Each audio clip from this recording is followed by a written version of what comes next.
enjoy di bisnis ini. Di Brighton aja lah terakhir kan. Semua di sini sudah ada trainingnya, pelatihan, kelas-kelasnya. Kita bisa jalan-jalan ke luar negeri. Salesman dan businessman menjadi sebuah profesi yang diperdebatkan. Banyak orang yang ngomong kelihatannya sama deh. Tapi ada yang juga ngomong itu dua hal yang berbeda. Kira-kira mana yang lebih hebat? Kira-kira mana yang lebih menghasilkan income lebih besar? Seringkali orang berpikir income paling besar kalau lu mau punya pendapatan besar harus jadi seorang sales atau seorang marketing. Tapi hari ini kita akan mendengarkan cerita dari seorang yang sudah berpengalaman seperempat abad 25 tahun menjadi seorang sales, menjadi seorang tenaga penjual marketing, namun akhirnya bertobat dan mulai membangun bisnisnya. Dan ternyata membangun bisnis asik juga dan tentunya menghasilkan income. Langsung aja kita tonton episode Mimpi Jadi Nyata kali ini bersama dengan Cece Ratnali. Salam kenal. Salam kenal juga, Anthony. Yes, mungkin bisa menyapa para Bright People juga. Halo Bright People, perkenalkan nama saya Ratnali.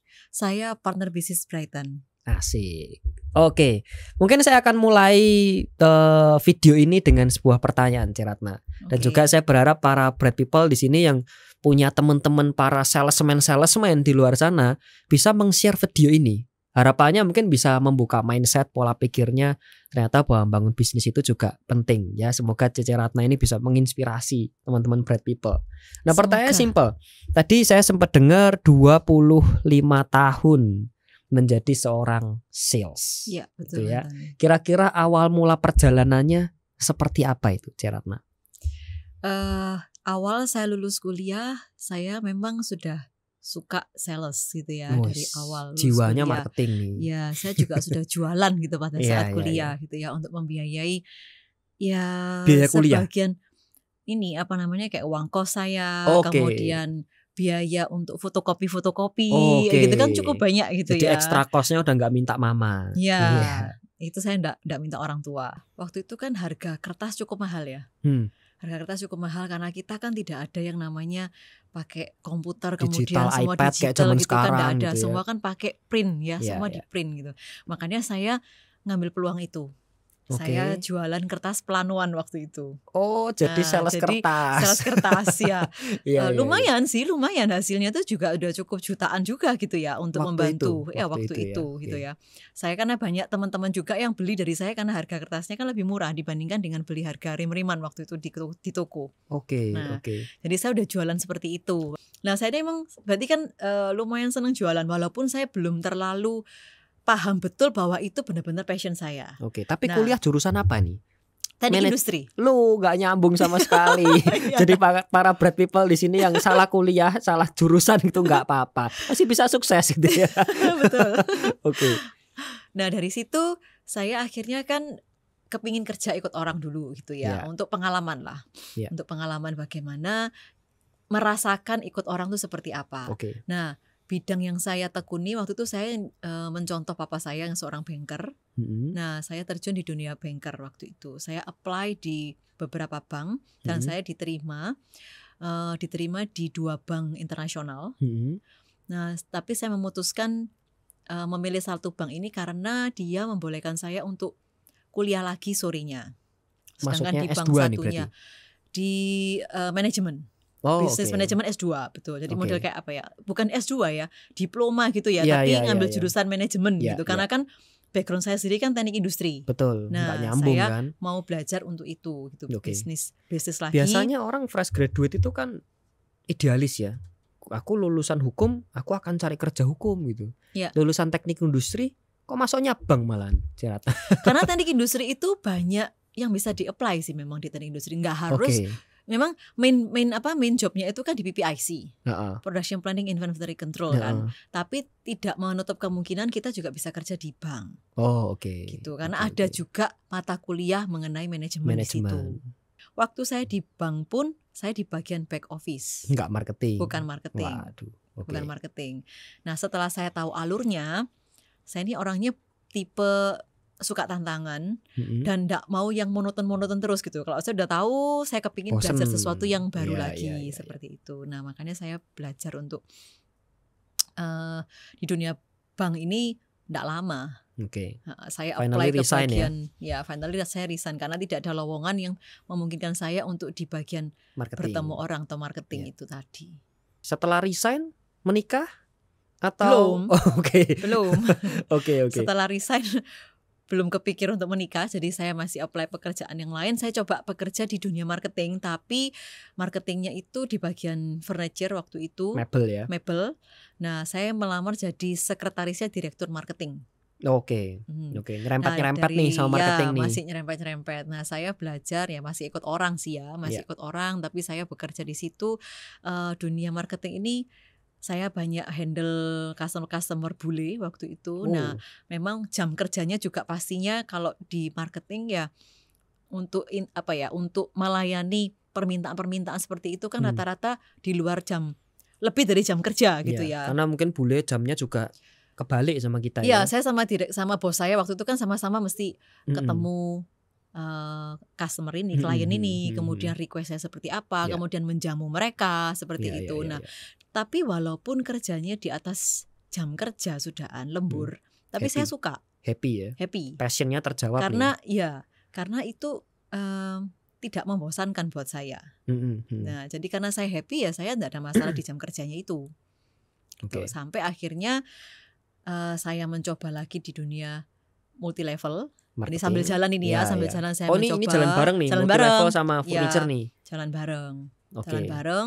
Kemudian di situ juga di dunia multi level itu kan disebutkan juga passive income-nya berapa, gitu kan. Nah, tapi tiap orang kan ada jodohnya masing-masing gitu ya. Nah, saya juga mungkin bukan orang yang tipe bertahan di tempat yang sama seperti itu. Sampai akhirnya saya melihat adik saya itu sudah terjun dulu di dunia properti. Nah, waktu itu saya berpikir penghasilan dia di dunia properti kok cepat gitu ya. Kok cepat gitu ya. Dalam waktu 1 bulan, tidak sampai 3 bulan dia tuh sudah penghasilannya udah beberapa kali lipat dibandingkan penghasilan saya. Nah, sedangkan saya dengan adik saya juga terpautnya juga nggak banyak umurnya. Nah, jadi makanya saya berpikir rival juga nih. Iya, jadi saya berpikir adik saya ini cowok. Kalau dia bisa, masa saya nggak bisa? Wah, kompetitif nah, itu nih aja. Kakaknya nih. Kakaknya nggak mau kalah nih. Saya tak coba, iya. Saya tak coba deh. Tapi finally berarti tadi kan terjun di dunia properti. Kalau di total berarti di dunia properti berapa tahun? Lebih dari 20 tahun sih. Lebih dari 20 tahun. Padahal tadi Ceratna bilang aku ini cukup ada sisi-sisi bosen-bosenan gitu ya, nggak bisa bertahan lama. Tapi kok di properti sampai 20 tahun? Itu what happen Ceratna? Kok bisa sekerasan itu gitu? Karena penghasilannya tuh worth it banget dengan apa yang saya usahakan sih. Ya, di situ. Pertama sudah menjawab keinginan saya kalau saya bertemu dengan banyak orang dengan banyak karakter. Dan saya sendiri juga orangnya bukan orang tipe yang monoton. Saya suka belajar dan saya juga banyak belajar dari klien-klien saya yang sudah senior-senior hitungannya. Bagaimana caranya mereka bisa mencapai kesuksesan di bisnis mereka.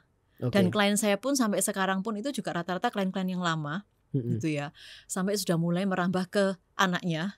Jadi kliennya diturunkan sampai ke anaknya gitu kan. Nah, saya happy banget gitu ya karena bisa berkenalan dengan tipe orang yang beragam dan orang-orang yang dengan positive vibes. Ya walaupun pasti ada lah yang negatif lah pasti ada, tapi rata-rata dengan orang-orang yang sukses seperti itu mereka pasti kebanyakan positif. Dan orang-orang yang tipenya mau maju. Nah, dan itu juga membuat saya juga enjoy di bisnis ini gitu. Ada banyak hal. Tahan. Namanya dunia marketing gitu ya. Kan banyak klien, berbagai macam jenis karakter, puluhan tahun gitu. Apalagi orang punya duit gitu ya.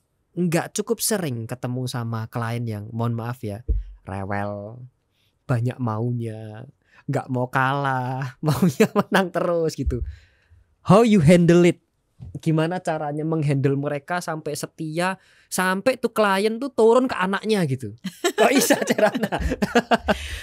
Ya itu pasti karena kita kan business people gitu ya. Kita ketemu dengan banyak orang yang dengan berbagai macam karakter.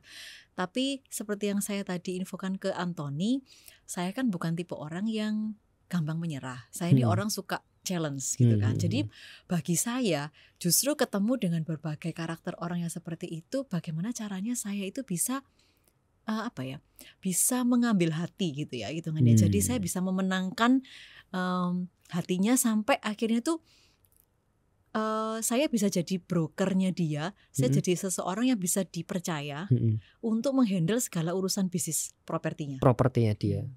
Jadi semua seperti yang dia jual tuh dititipin semua, udah pasrah lah gitu. Kalau dia jual, cari, ataupun mungkin di-referkan ke orang lain. Nah, karena bagi saya kan bisnis ini kan bukan hanya sekadar 1 kali 2 kali saya ketemu gitu kan. Menurut saya ini bisnis saya, kalau saya sudah mulai terjun ke dunia bisnis ya harus dalam jangka waktu yang lama, bukan cuma berkelanjutan kan. 1 tahun 2 tahun gitu. Kebanyakan salesman di luar sana itu soalnya sekali transaksi beres, bye. Gitu ya, seakan-akan bahwa relationshipnya you, me, and padahal enggak, you, me, see you again gitu kan, sampai ketemu lagi.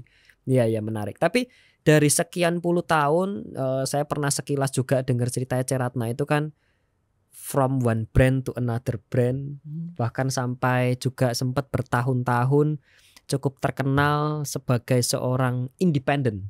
Iya. Gitu kan, berarti kan kalau bisa dikatakan experience-nya itu banyak nih, mengenal berbagai sistem sampai sendirian gitu kan, bertahan sendirian cukup lama dan sekarang end up bersama dengan Brighton.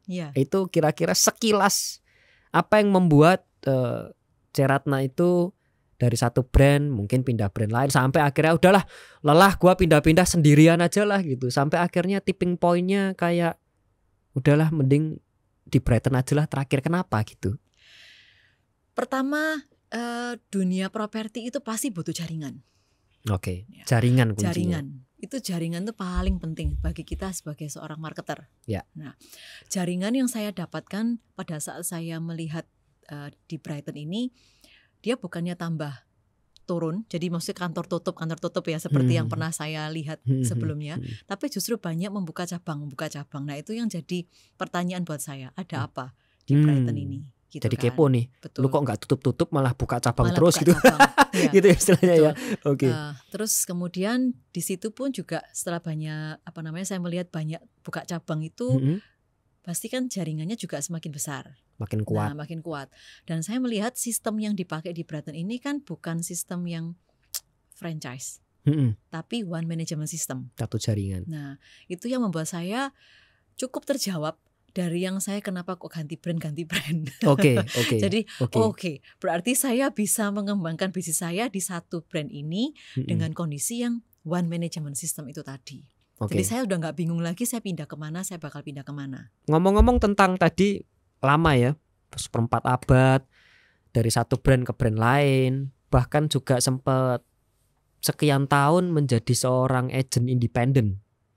Broker independen yang konon katanya kalau jadi broker independen tuh kan enak, komisi dimakan sendiri 100%, nggak ada profit sharing sama kantor gitu kan. Kenapa C. Ratna ini memutuskan malah sudah independen malah gabung lagi nih ke brand gitu? Ya, good question sih. Bagi saya waktu saya mencoba independen itu memang menarik gitu ya, karena otomatis tidak ada yang ngepus saya, hitungannya kan pokoknya saya mau jalannya sendiri gitu kan ya, terserah saya gitu kan. Nah tapi setelah saya menjalani itu ada rasa bosan juga gitu. Kenapa? Ya karena saya itu nggak ada jaringan gitu loh ya. Maksudnya jaringan yang benar-benar solid yang bisa memotivasi saya juga untuk terus menerus gitu ya. Nggak ada lawan gitu ya. Ya, jadi senang ya kalau misalnya itu harusnya seperti yang saya bayangkan dulu pada saat saya di kantor agency itu kan saya ada teman-teman, kemana-mana saya juga bisa bersama-sama gitu ya. Jadi dibilang enak 100% untuk menjadi seorang independen itu juga tidak gitu. Karena apa? Karena saya juga berpikirnya gini, kalau kita menjadi seorang independen, kita juga nggak akan seluruh waktu kita juga terus jadi independen terus sampai selama-lamanya gitu. Karena jadi seorang agent itu kan perlu license gitu ya, perlu jaringan, license, di mana kita juga kadang-kadang untuk orang-orang, untuk PT-PT yang memang mau menitipkan propertinya atau meminta kita untuk menjual, pasti dari B2B, business to business itu kita dibutuhkan di kantor-kantor agen yang resmi. Gitu. Nah, resmi ya. Dan rata-rata memang setelah saya memang rata-rata klien-klien saya juga beberapa kan juga sudah bisnis gitu ya, PT-PT gitu ya. Jadi makanya order-order mereka juga otomatis cukup besar gitu. Nah, itu baru bisa saya alami bukan di perorangan, tapi pada saat saya masuk ke kantor agen resmi selama ini gitu yang saya bandingkan gitu ya. Jadi tidak melulu selamanya 100% enak sebagai independen gitu menurut saya. Tiap orang punya jalan masing-masing menurut saya, tapi kalau dari sisi saya secara pribadi, dari sudut pandang saya, seorang agen properti itu seharusnya untuk menjadi seorang profesional dia harus punya license. Jadi itu bisa orang-orang juga yang menitipkan propertinya juga lebih trust gitu ya. Dan di sini pun saya melihat satu-satunya kantor agen resmi yang di Brighton itu yang ada lawyer. Oke. Lebih aman juga jadi, kali ya. Lebih aman. Di sisi lain juga klien merasa bonafit nih perusahaan gitu kan, nggak sekedar semacam kayak independen dikasih merek gitu kan istilahnya betul. Ya PT betul. Kadang bikin PT juga that simple kadang ya, tapi PT-nya ini ada badan hukumnya bener nih istilahnya kan gitu. Menarik. Tapi memang setuju ya, bahkan kalau di negara-negara maju Ceratna itu setiap transaksi properti itu memang bahkan harus melalui agent properti. Dan agent propertinya pun itu ada sekolahnya, ada license-nya. Ceratna tadi bilang itu. Walaupun mungkin ya di Indonesia belum seketat itu ya. Tapi maksudnya menurut saya akan seperti itu sih. Yes, in the future ya. Kita akan karena kita bersaing juga dengan luar negeri kan ya, dengan orang luar gitu kan. Meningkatkan jadi profesionalitas. Kita juga, meningkatkan profesionalitas, dan justru itu saya berpikir sebelum semuanya itu terjadi, nah saya harus membuat pondasinya itu sekarang gitu. Oke. Tapi kembali ke topik kita tadi di awal, Antoni sampaikan salesman and businessman. Apa yang membuat Ceratna ini puluhan tahun menjadi top sales, mendapatkan komisi ratusan juta, udah nggak puluhan juta lagi ya, finally memutuskan untuk bangun bisnis. Padahal bangun bisnis itu kan juga perlu effort ya, dimana harusnya Ceratna bisa ngomong jadi sales property atau jadi salesman itu gua zona nyaman, nggak perlu belajar lagi. Udah ibarat kalau orang nyetir tuh sudah bisa sambil WA-an, sambil telepon, sambil lancar selamat gitu kan. Kenapa harus mau belajar lagi, sekolah lagi, training lagi to build business? Why? Karena tidak selamanya juga kita tuh kan juga jualan terus secara pribadi terus gitu ya. Intinya salah satu passion saya pun juga waktu itu, kenapa kok saya bergabung di Brighton, saya ingin membangun tim.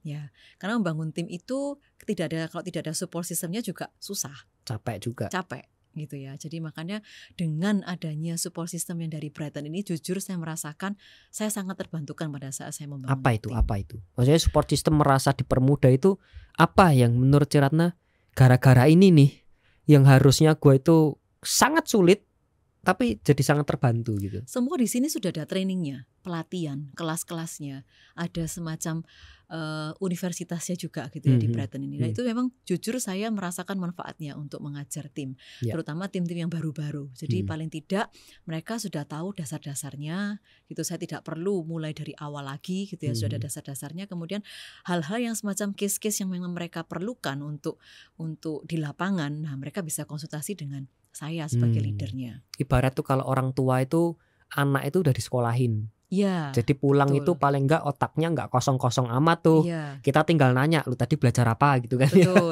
Yang enggak ngerti apa. Enggak ngerti apa, ada diulang lah sama mama gitu kan ya. Ya. Jadi itu sangat terbantu. Mudah, sangat terbantukan, betul. Karena sudah ada sistemnya seperti itu. Oke.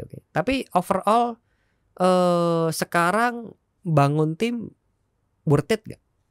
Worth it menurut saya, worth it ya. Di samping ada semacam apa ya, kebahagiaan tersendiri gitu ya. Kalau tim itu bisa closing nilai-nilai yang sampai bangga gitu di ya. atas pokoknya belasan M, puluhan M, 2 digit kayak gitu ya, 2 digit kayak gitu ya. Dan mereka dari awal yang nggak tahu gitu, kemudian mereka bisa closing dengan nominal-nominal yang fantastis seperti itu. Itu ada kebahagiaan tersendiri buat saya. Even kadang ya duitnya belum tentu nyipratnya mungkin gede tapi kayak happy gitu ya. Betul. Mungkin jangan terlalu muluk-muluk deh ya seperti itu ya.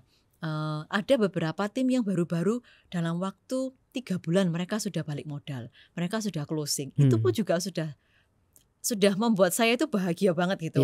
Oke, berarti kamu tuh bisa gitu. Dan saya sendiri juga sebagai mentornya tuh, mentornya, leadernya pun juga ikut happy gitu ya. Dia juga sudah bisa mentas lah hitungannya. Paling tidak sudah bisa closing, kemudian sudah balik modal. Nah itu kebahagiaan yang tidak bisa dinilai dari uang menurut saya kalau memang passion saya. Apalagi nanti kalau udah terima WA, Ceratna thank you ya bimbingannya, aku berhasil closing. Wah itu udah kayak more than money gak sih ya? Kayak kita jadi orang berguna banget sih gitu ya.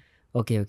Tapi dari bisnis properti ini dan juga bangun bisnis, Ceratna merasa udah mencapai mimpi jadi nyata apa aja nih?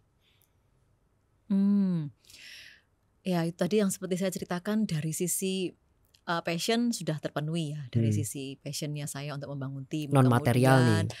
Non material. Kemudian menjadi seseorang yang dipercaya untuk bisa membantu tim gitu ya, di dalam mereka mengalami kesulitan itu pun juga sudah jadi passion, sudah jadi mimpi juga buat saya gitu. Kemudian ya yang lainnya, saya bisa jalan-jalan ke luar negeri gitu ya dari membangun tim ini gitu ya secara gratis hampir tiap tahun.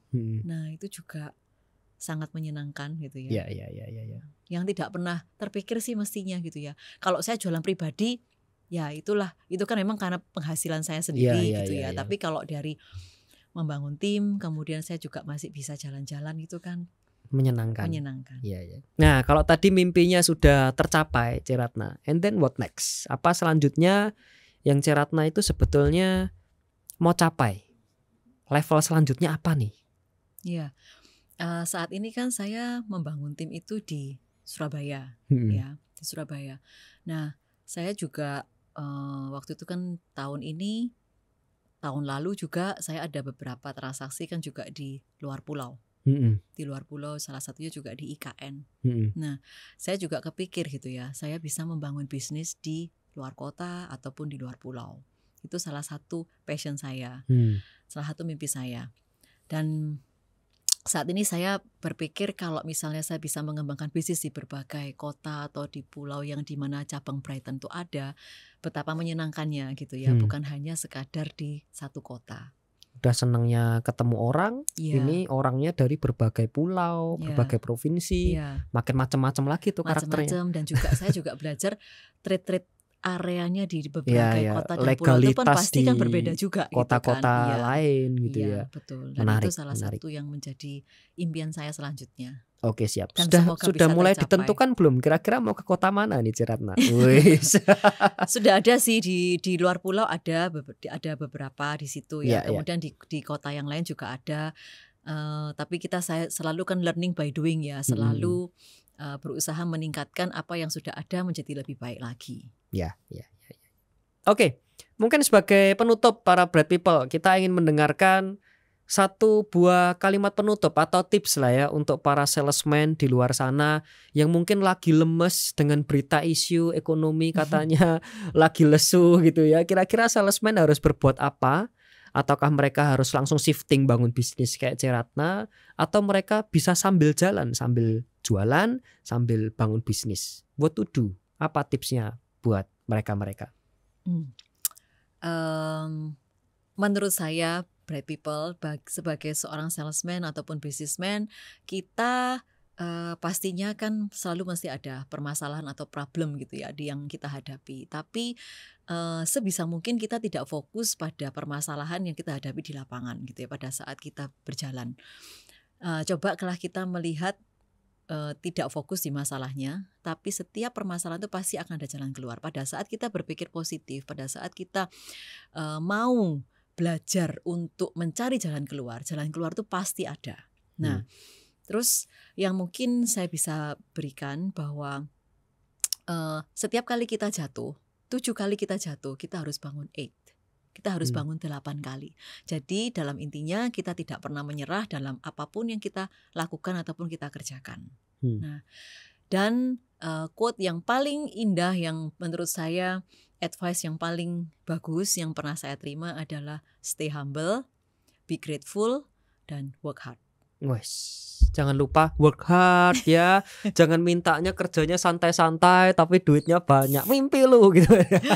Ya, karena selalu kita saat kita bekerja pun kita selalu mengandalkan Tuhan di setiap bidang kehidupan kita. Gitu ya. Dan pada saat kita mengandalkan Tuhan, jangan fokus di masalahnya itu tadi. Karena setiap permasalahan itu pasti ada jalan keluarnya. Betul. Dan never give up buat Bright People semuanya, dan saya yakin kita semua pasti bisa juga mencapai sukses dan mimpi kita masing-masing. Amin. Oke, sebelumnya thank you so much Ceratna buat waktunya. Thank you juga buat para Bright People yang nonton sampai sekarang gitu ya. Saya berharap betul bahwa para Bright People mendapatkan inspirasi, mendapatkan mindset, sudut pandang baru, motivasi baru, tujuan baru mengenai apa itu salesman, businessman gitu ya. Kenapa seorang salesman yang berpuluh-puluh tahun shifting kepada businessman. Nah, tentunya di sini podcast Mimpi Jadi Nyata akan terus memberikan inspirasi kepada kalian semua. Jangan lupa untuk like, subscribe, dan share video ini ke para salesman kenalan kalian. Dan sampai ketemu di episode selanjutnya.